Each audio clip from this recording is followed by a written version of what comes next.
Fáiltearás chuig an show Fáiltearás chuig Gaeilge Weekly an podcréile a hagan amach I ggófortiocht le Learn Irish online agus mar scanach gur mína amachí as a bheith ag túnlasteach an seachtain seo. Tá mé ná spúlín tír friúlin bhfuil fósta mé níos ar roií friúil fósta mé orsan is sa bhéile so níos ag súil gúil mé sa gearmán nó na státaintia dís ní bheith mé géirí a bheith na státaintia an teachtain seo mar eile an Toghcháin agus an chaos a bhaid ar siúil céintes go cé aon an bua cínta go mai chaos mórach agus beit an níomórach ach ar an ggéadaoin agus ar an tíirdín agus tá sé sais Crackle seo an smaoinú nuair hagan an podcréile seo amach ar Spotify agus gach eile ar an ggéadaoin seans mag mai is agah gach duine géisteach le seo cé bhaid mar an chéad uachtar an eile. Kamala Harris nó bhí mé an Joe Biden ará gan dát ní bhaid Joe Biden ceappa mar an chéad uachtar an eile ach Harris nó Trump. Tá mis sé ag déanamh an tafid mar nach ar an lúna so tá ceapan goil an bhótáil ar siúl amórach gus í a seachtain clog na thula méid gúil actually bratan sé ar na time zones de friúla or na time zones de friúla ar nó bratan sé ar sin freisin ach na státs de friúla agus orintanta bíonn sé seachtain clog orintanta bíonn sé hoachtain clog gátainna de friúla nimí cínte really just tá sé crackle agus aisteach na mé géirí in rud a rá in ai bhearchá tá sam go bhín landíine géisteacht san státaintia leis an budcréile seo ach ceapan bheith siad fós sásta chun adfáil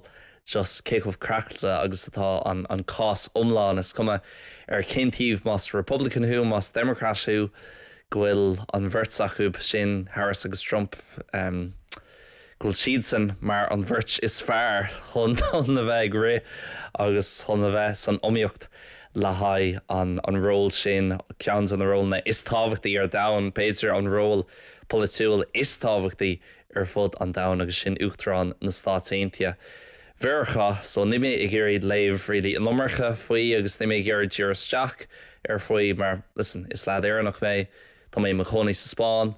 tá an sim agam máid le cadhíon ar siúil sa riachtaintia freisin so mar eile sin is tócha sin iad sin iad na trí tír ina bhfuil mo chuid sima féin agus ina bhíon mé chur mo chuid sima féin agus I gcónaí ba rud ag an arsúil ar an tíomhheilid in town nach cén tíonn tú leis nó béidir dá méid tú chun smaoine faoi an nummarcha bheith tú an na bhórtha faoi agus bheith tú trína chéile faoi so mar eile sin just is matlam féin Dírasteach rudí congartóm, rudí madra le chlán hain, le chóirt a hain, le rudí an seo sa Spáin, go háirn seo an seo is bhéil rudí ras an náliamh in éireann mar má tá tú I chur de chuid sonas is tócha agus de chuid sástacht I rudí agus rudí nach bhfuil tú I gceannas agus rudí ag tarlú ar an tíomhheilid in domhan agus rudí ag buint le daoine nach bhfuil aithne agat arthú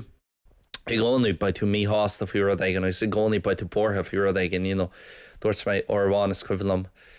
ar thula mé orháin go leiscéil ó chun aigen le níl sé chun tarlú go dó I a héal nó riomh de héal chuil tú chun an nuacht a chur arsúil agus dearhí siad níl é nuacht a neo tá gacrad cear go leir le an smaoinmh seo faoi tá gach duine ar choin sin is tócha mas le gacrad agus ní lintain ag trid ní lintain ag argons níos sin chun tarla riomh agus freisin féchan saoil an le dránach dá méid an rud sin a gin freisin so ní matlam a bheith ag gaiir ró gafa is tócha agus ní matlam a bheith ag léomh nummarcha nó ag féchan ar nuacht an nummarcha mad le rudí ag tarlú wad weim so ní mé chun mór an ord sa horts ar an Toghcháin san státaintia an seachtain soach ag an am cinenne níl sam an mai an rá agam mar ceapam go bhaid gachtainna ag láirt faois cuma cad a tharlóí is cuma cé aon an bua ceapam go mai a lán fallout ón election seo ón Toghcháin so ach fan bheicmint Péidir nach mai sé chomh mór mar a ceapan daoine agus mar stocha mar bhfuil daoine ag súil leis freisin ag an céine. Ar luí seachtain soach brónach an seo sa Spáin is stocha mar soltíomh inis mar sol do bhí na seachtaine san Europa ar aonos agus daoine géisteacht tíobh muid san Europa mna bhfuil sé cloist agah bhí an feibna well ní mé gur rá gur raibh an feibna agén mar buics le dí an seo is bhil ní raibh sé róchunna ar churbe bhí sé churbáist ar fad beidir cháin ó trí lá go trom ach ní raibh aon tilí agam ar agén an sa chathair gan ná sé lorna chathair an áit ina bhfuil mé féin béidir ar irman chathair bhí sé beagnaí níos measach fiús nána níos measa ní raibh sé aon rud cosú le cad a bhí a gceist i Valencia an seachtain scáte agus cad atá a gceist inis inneo deún an chathair lá mína saona hús in Barcelona tá an feibna go háirthe áitnig sa le Casta de Fels el Prat de Llobregat freisin an áit induine ar á Geirfort Barcelona sin an áit bhfuil mé ag labhart faoi an áit is tóché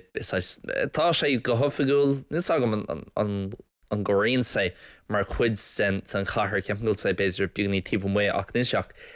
de nó chuúd nó méid ag sa tréin ó Barcelona ó chathair Barcelona ó lorna chathair agus tháinig mé ar maidin inneo níos níl an aib seo chríitní a fós mar bhí lán tilí an sin ar maidin níos sam constatá sé i lór Barcelona ceapan gúil sin níos mó ar imil Barcelona mars gannach an nuachtar a seáile ba sé tá sin níos éasca dómh rud éigen na scríomh cosú le ó Valencia his ba big floods ach rís ní rá sé rilí chathair Valencia bhí sé an áit inacha le chathair Valencia agus rud céine i Malaga bhí mise i Malaga an tíar seachtainna seo bhí man sin le haid tournament fel Gaeilge agus bhí an gréinnig taithna bhí sé cearch leir ní acham éon aibere nó insights after effects gen tilí a churbe ach an áit eile i Malaga province mar déirtar bhí sé uhád níos measa ach ceapmas na chathaircha náit na ddíirechanacha leis an gcósta béidir ní rá sé bhróchanna ach a rís cosú leis an Toghcháin agus gan a bheith ag ggéirí labhairt nummarcha faoi agus a bheith ag léamh nummarcha faoi bheith tú anna bhránach chus ag léamh faoi na himhreacha agus a méid daoine básaithe ag dul sús gach lá so níor mé ggéirí díreach ar nummarcha ach gan dát nar Harlíonn rud éigen cos le sin congracht dit búlann sé thu beaganín agus bíonn tú beaganín le wow tá mé sé smaoine faoi ar nó bhí me sin mo chonaí Barcelona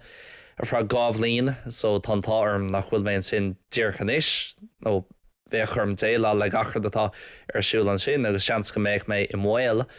inneo an so mar sa bhí gom leisceil táarm nach chuin rud céine ar siúil agus fiú Valencia bhí min sin gábhlín ó hin ar fra seachtainna agus tá an airnig ina gcónaí an sin so ina sais alternative reality seans má go méid mé féin i mo chonaí an sin an áit Seville nó náit Barcelona nó náit Pamplona nó náitna ina rámaid i mo chonaí go dtí seo so tá sé níl sagh me stocha ní bhí mé ag labhairt faoi na druchrudaí ar siúil ar fud an domhan go minic ar an podcréile mar smatlam an podcréile chuineáil sách dearfach agus is smatlam tíir isteach ar ina rudaí níos fearr sa saoil cinnte gach duine géisteach le seo seans má hana féin tá bhí géisteacht le neart truchrudaí ar nuacht agus tá tú ag léamh faoi rudaí maidir leis an bolíocht beidir rudaí na stáitíntia beidir a rís rudaí sa meán orthair maidir leis an Palestín agus Israel seanscóil tú géisteach le rudaí maidir leis an Ucrán agus an Rúis tá sais dearmid sénta ag an daoine ar sin le blian na nús mar ealhfuil na himhreacha níos ort agus bhfuil na rudaí níos measa ní mat le mé sin a rách tá siad níos measa sa meán orthair is tóchas tá níos mó daoine ag fáil bás agus níos mó daoine ag fullings beidir an sin ná mar atá san Ucrán nach fós tá sé go thuúfas a cadatar siúil san Ucrán agus i gcuid sanna an Rúis freis nach chana féin nar atá daoine ag túúnáil seach chuig podcréile nó seo cos le seo níos de géirí éisteacht is tócha faoi rud aigen cos le sin an chuid mód a réine ar aonos níl si de géirí éisteacht níos mó le ruléigen so le sin tuis de géir éisteach le ruléigen níos dearfií agus ní podcréile nuachta é an podcréile seo so ní mé géirí tíir seachar na rudí sin nach freisin am hé léúil ní mat am labhairt faoin na rudí sin le chóirsa mar mat am bheith dearfach agus Freisin mar dúirt mé smatlam tíras seach an rudí níos áitiúla na rudí níos congraí dom, so mar harlíonn rud aigen in Máilíomh nó an Seos sa Spáin nó beidir áitaigen ina rá mé féin cúpla mío hin mar hampla tá sin níos simúla domsa níl sagman nó sé sin selfish nó sé sin buganín sulladach beidir gohfuil sé ach freisin ceapam bheith an dain níos fearr dá mé gach duine just an tíras seach a ggheorcail féin agus na daoine agus an pobl díreach timpeall arthú agus díras seach ar sin agus like dá dhéonthach gach duine agus gach pobl ar fud an dain é sin bheith an dain bhád níos fearr agus bheith sé in áit bhád níos fearr i mé thiormse so ceapan go an ceart ag an beidir labhairt faoi beagnaí níos mó nuair atá sé rud éigen a tharlaíonn ní má thiar féin mar ní Spáineach mé ar churbe agus tá mé mo chonaí an seo ach ní as an tíir seo mé féin san is mar an rud céine le mar hampla dá méid sé an tarlú hús in éan agus mar dúirt mé bhí an táirín an so nach ramann ag fullings really just bhí cúpla lá báis ná ní ramann an teach ágáil mór an agus seach sé sin bhí sé cearc leir ach fós nuairtá sé just cúpla óir really sa chóir wet nó ní se carcanóméid san Eitleán wet tá sé níos seachar agus gan át níos browní freisin so ag spoinú faoin na daoine sin inniu agus just stocha rís ag géirí rud éigen dearfach go crothú as tá sé deacanar a bhíon an méid sin daoine básaí agus méid ceapan gachéad sa chuige duine i Valencia nó beidir sin an éidir le haid an Spáin ar fád a ceapan an chuid is mód sa daoine ó bás fuair siad bás i Valencia so an léimar dearfach le tógáil le sin bhfuil is tócha is féidir lumsa a bheith níos buíoch nach rá an aibcéine a gin an seo is féidir lum bheith buíocht nach bhfuil an aibcéine ag daoine timpplairm agus bhfuil daoine timpplairm sábhailte agus a bheith buíoch gur dás mé féin idtír nach rá na rudí sin a gin tá sam gomín daoine ag gearan an tamar fad faoin aimsir as an éan agus bíon mis ag gearan faoi nuair atá mé ras agus bíon sa churbáistí ar fel lá nó go ach te an náí bhín sa extreme weather a gin tá sam choirthe áitna nó náil mar hapla agus i ggurcaig orintanta nália freisin agus áitna ar sin in éarthir na tíre bíon feiban a gin leis le stormacha de friúla i rint na bliana ach ní Harlín sé go minic bhfuil níos smó na cúgur nó deithnar ag fáil bás agus san gachéad a chuige nó beidir níos mó an is an tatan sa ag fáil bás le storm amháin tíhsid a seachtain amháin tá sé dochreide agus buics le dia nach ráhar agus nach rá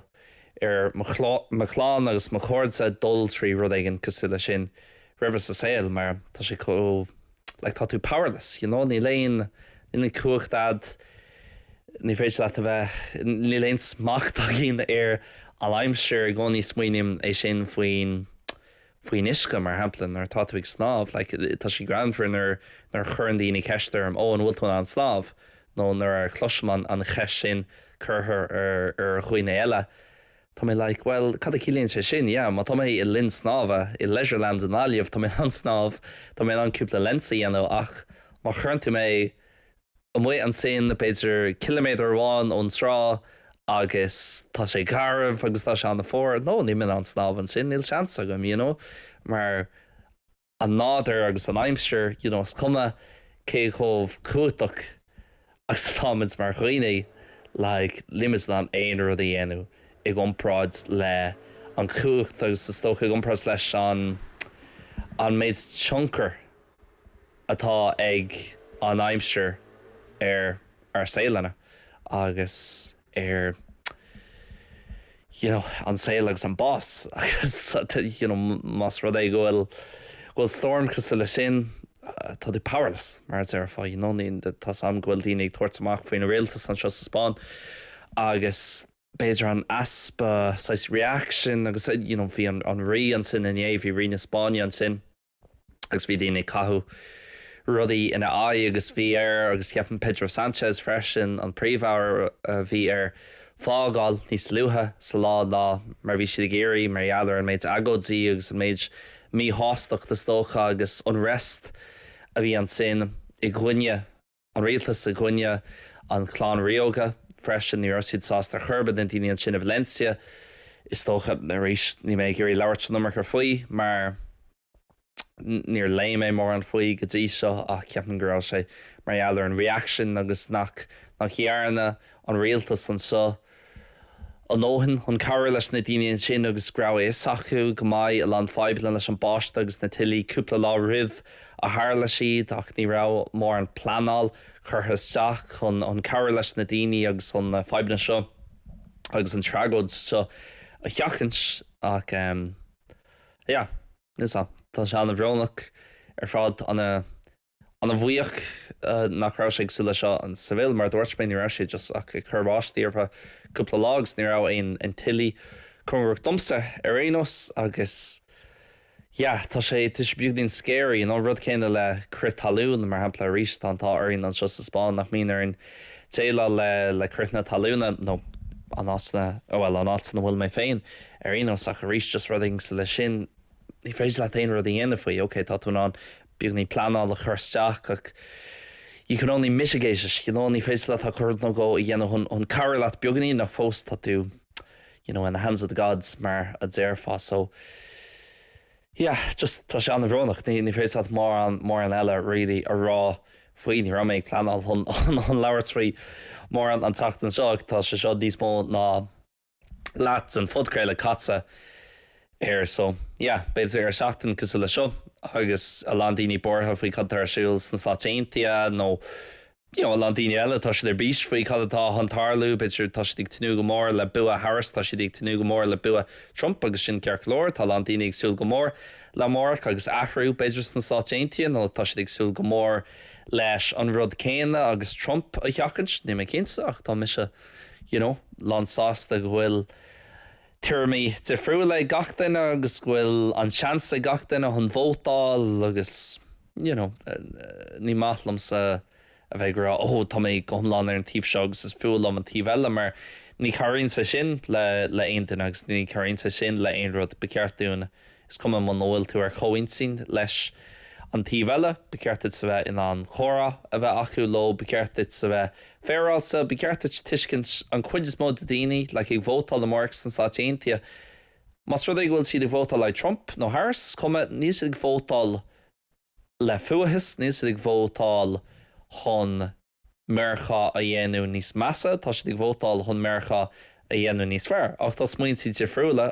ag gach duine ar chad é an bailachas fearr nó chad é an slíos fearr chun é sin a dhéanú agus ceapam sa sátéintia as cad atá feici agamsa agus tá méid féchan ar níos mó agus níos mó content maidide leis an Toghcháin le cúpla seachtain nús tá landíine déanú dearmad ar sin tá landíine beidir Democrats mar hampla nó daoine ag vótáil le Harris ará na daoine ag vótáil le Trump tá siad ag léir racist agus tá siad sexist agus bla bla bla agus an sin na daoine ar an tíobh eile tá siad gur gach duine vótáil le Harris tá siad woke is cumló faoi bhearcha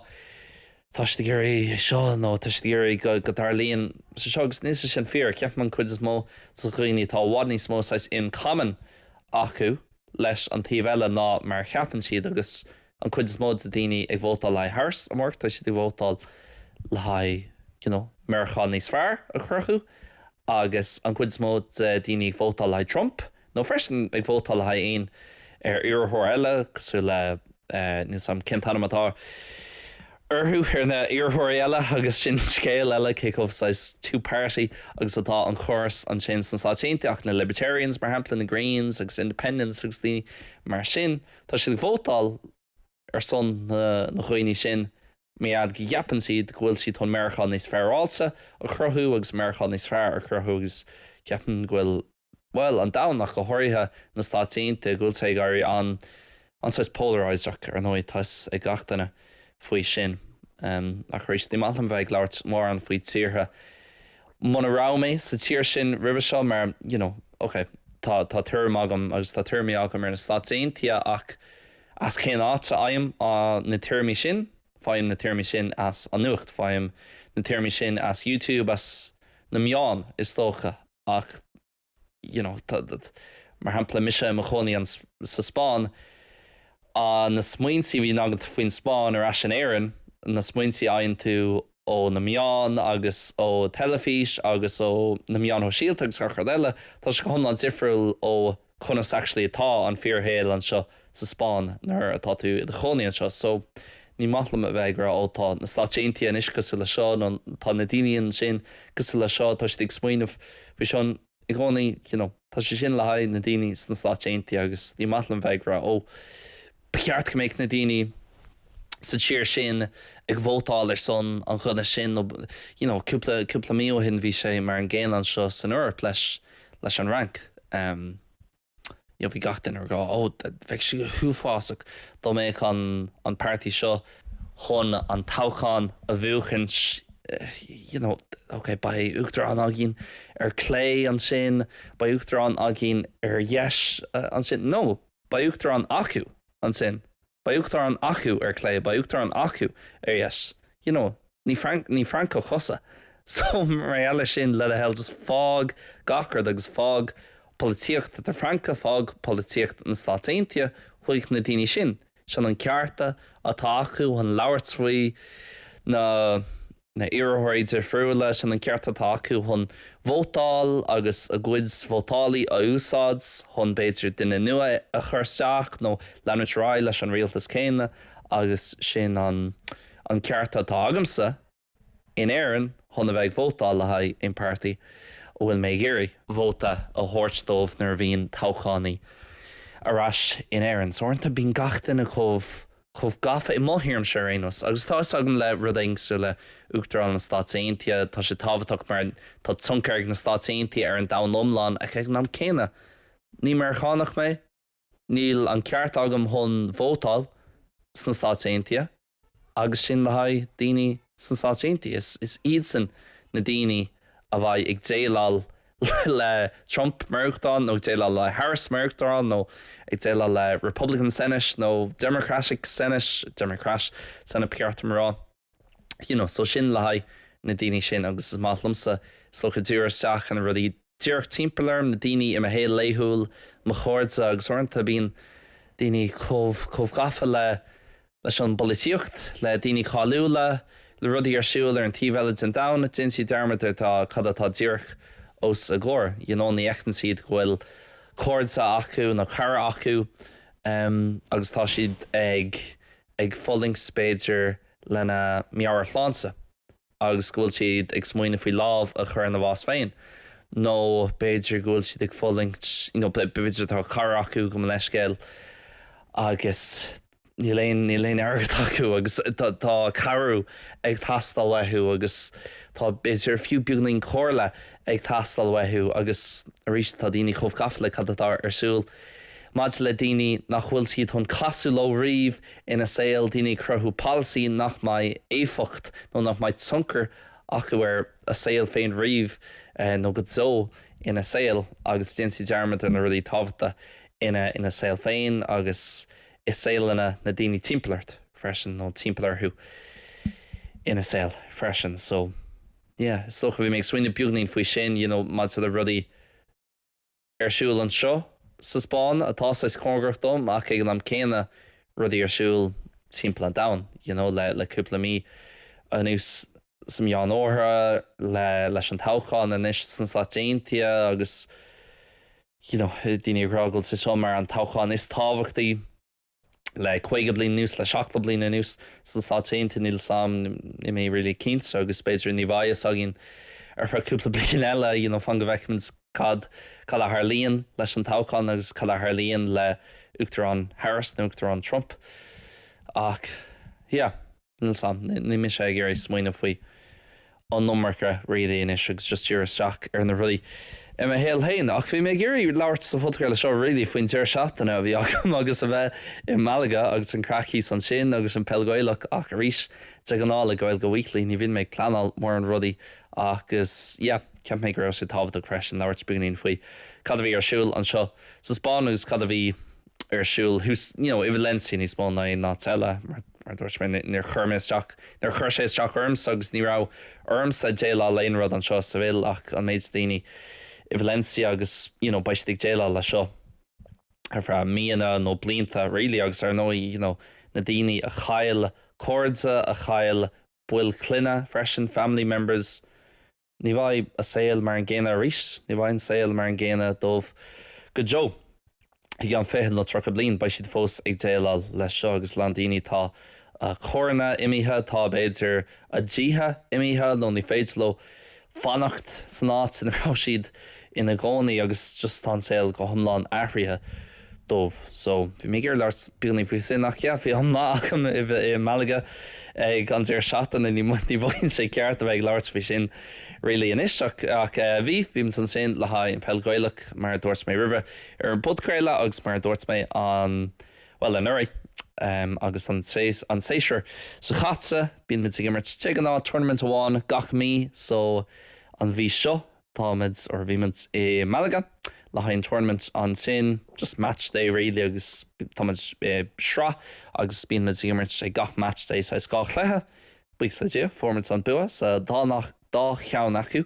an tíar seachtainna seo agus bhí seanna spríúil bhí si jazz. Is má le Malaga íon pí le pí táid sa chur aithne ar na himairí eile freis na himairí ar na fearne ó Gibraltar agus ó Malaga agus Marbella freisin so tá si jazz bíon an crach a gin lo gachóir a bhí na sin agus bíimiid ag dul amach chun duine bheith agin agus a ggóil cúpla duch iníon na cluichí so bíon sa sin an bhág sin an príomhrod ar nóí tá tú géirí na cluichí a bhuachan ach domsa aon os an príomhrod ná an crach a bheith agin agus just tá na bhaintseas chuid níos mód an Spáin eáil íon buic le dí a bhí an dul mar doméich dána an storm sin chun teacht cúpla lá níos déine cínsa go méid sé churthir ceall agus den sam rilí an méid si den an dáta eile aáil lein cummórtas so buic le dí bhí an dul. Bhuaimid an dá chluithe in Marbella agus Malaga hí an aimse go jazz freisin mar chréithní an storm hí an sin ar an déirdín nó beidir madsin sa híine so ní ar se róchanna an sin agus neachcha déáis chorthaí nó signs de na tilí ar churbe bhí gach tíirm bhí gach rud cearcolóir ceapan gur sin níos mó i Malaga Province mar a dúirt mé tíomh mu san chahir sa bhí sin go agus tháinig mat arás tróna in dhé bhí an cuid de Malaga eáil ní had ní an Malaga mór an lum i gcompráid leis na chachraigh eile is máth am dul le haon peil Gaeilge mar i gcónaí saon mud go tachtmhormhanna jazz tar éis an clé agus tá an porc soccer ina mín gimmert tá se anna chuúil freisin tá sé ag sila FIFA Street mar tá tú sais ní tú a lorna chafrach ach tá orsánaí agus land fergan ih dír chanacha leis an porc so tá sin anna cool agus bhí go má i gcónaí smálam dul an sin le haim peil Gaeilge agus buúla leis na lads ó Malaga agus gacrad mar le sin ach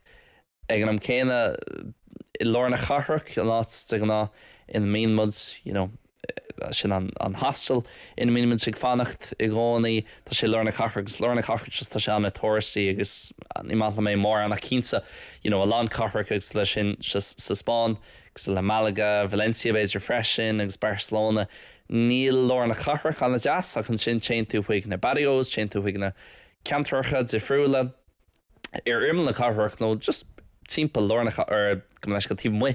lorna chafrach agus bíon siad óháin níos fearr domsa aon os tócha tá sé difriúil má hagann tú ar leihann sira agus man bhfuil antanga agat ach cinnte is fearlam sa bhfuil ach nó tá sé go deas agus an sin tá tournament agén an seo is bhfuil ag dearan na mísa thart ar an trochu lá an lá dearannach actually mar ní lech tá trochu lá ag mína saona so gan ceir seachtain nó trí seachtain le an is bain tournament agén an seo is sa bhfuil so ag tanú go mór le sin ba pís crach an leis condáis agus baim immert ceapan actually nílach gach lethe fácagin sa srá so tá seans agin an srá a bhuachans má aon mu an bua i Ceann amháin den dách lethe a bheith agin so chuna sé baim an é bhuachans agus pí silver a bheith agin pí silver chrothú an sin ag deire na mís a fanghhaicimiid tá pí le dul faoi agus ba neart Tá níos mó sais ulbhúáin na gceist leis ná mar swin tú chaidú réitúir a chuint le níléon na himráí is muidse na daoine ní me sé ar an gcuiste ar an comisi, so ní bhíon mis ag duine mór an ach is iad na himráí a bhíon ar an gcuiste agus ar nó is organising aircrew ag sucr gacrad sa bíon airt réitear áil, caithí tú réitear ceart ón Cumann na Gaeilge áil, chum maith le sin caithí tú an porc a chur in áirithe cúpla mí rihra, mar ar nó bu muidse ag immert ag an porc chéanna mar a bhíon cúpla club rugby, so tá an prair sé acu mar is porc rugby é in ná éire. Seach sé sin caithí tú bia ó olbhú, caithí tú duch ó olbhú, caithí tú rud ag an olbhú le haid an ihe sin, ónas go mai, te ná bín na furniture for like fannacht is sa bhil, so bín mis goléir dul. Áit ag an ihe sin le haid sais imacht so síalta, just an cúpla joc a bheith agin agus orintanta dinéir freisin, so bín mis dul amach. Áit aigen so gcónaí bí neart rudaí gceist leis agus níos mó rudaí nar agsú le aon rud sa saoil ní bhíon aon rud éasca an olbhúd ag ná go háirithe má tá lán daoine gceist agus tá ba cheart ar fithe duine beidir ar gach fearn ag teacht síos agus cúpla supporters freisin luch leúna beag ó cúpla fearn ba níos mó ná fithe mar ba fearn na man ag teacht agus ba fearn an na fíor ag teacht freisin ar an óí so tá lá olbhacán a gceist leis, so tá sóí an olbhacán sin is tócha an teachtain seach. Níl mise ar an gcuiste beidir an bblin sa thugan, chuirtí mé isteach ar an gcuiste ach just maidir le. Mo chud dibre is tócha agus maidir le gacrad le learnar se lein agus ag crothú mo gnó agus mo cholacht tain agus ag déanúireacht é sin áú gach seachtain, gach mí, gach blian níl an tám agam rilí. A bheith ag obair gíonach ar rud ag an eile bhálam ba íhanlam char leis an bhar an peilghailech níos mó ach just níl réalaí an tám agam. Ach bhí go má bfuin mi tána bheasig tinú leis an cuideile gin séisiir agus just cínta chun an for an peilghailech a bheith agam mar sais hub agus hub sosiálta an seo is sa bhil sa Spáin. So seo é le haid an teachtain seo, gais gur míle maithí as sa bheith túna teachta brunarm. Mas rud ag sé buganí níos heavy an te ná tá trí rud agam nach matlam a bheith ag leabhart fiú an religiún, an Gaeilge í féin mar cheanga agus freisin an folitiíocht mar ceapan go just tá go tanna féin le cén fáil nach bhíon méid leabhart frin rudí sin an Gaeilge just mar alcamín well an agur an bháin a bhíon méid leabhart frin Gaeilge ná thart ar seachtain na Gaeilge i mí mórta ach seach sa sin ní bhíon me just mar alcamín an méid sin daoine ag déanú rudaí sa Gaeilge faoin Gaeilge í féin agus ceapan gur le réitear an numarcha rudaí faoin Gaeilge so is matlam a bheith leabhart faoi rudaí eile rudaí níos simúla domsa cosú le taistil, cosú le sport, cosú le telefís, cosú le gná rudaí a bhíon mé ag dúra seachar sa gnáhéal gach lá agus an folitiíocht agus an religiún mar ghfuil na rudí sin buganí conspóide agus gúil siad pásanta or is rudí pásanta iad is dochas mar sin ní bhíon mé ag dúra seach nó ag leabhart faoin na rudí sin a ceap mé beidir ar an teachtain seo mar ar cúpla rud ag tarlú go háirithe na tilíonn seo sa Spáin agus freisin cad a th loí an teachtain seo san sátéintia leis an toghcháin dúirt mé beidir mas rud ag bhfuil mé chun leabhart faoi ag améigen agus mas rud ag bhfuil mé chun agrán a dhéanana faoi ag améigen beidir just leabhart buganín faoi an teachtain seo. Sin é ar réos le méid a ríis libh an teachtain seo thugan, gus gur míle maithí sláán agus bannacht.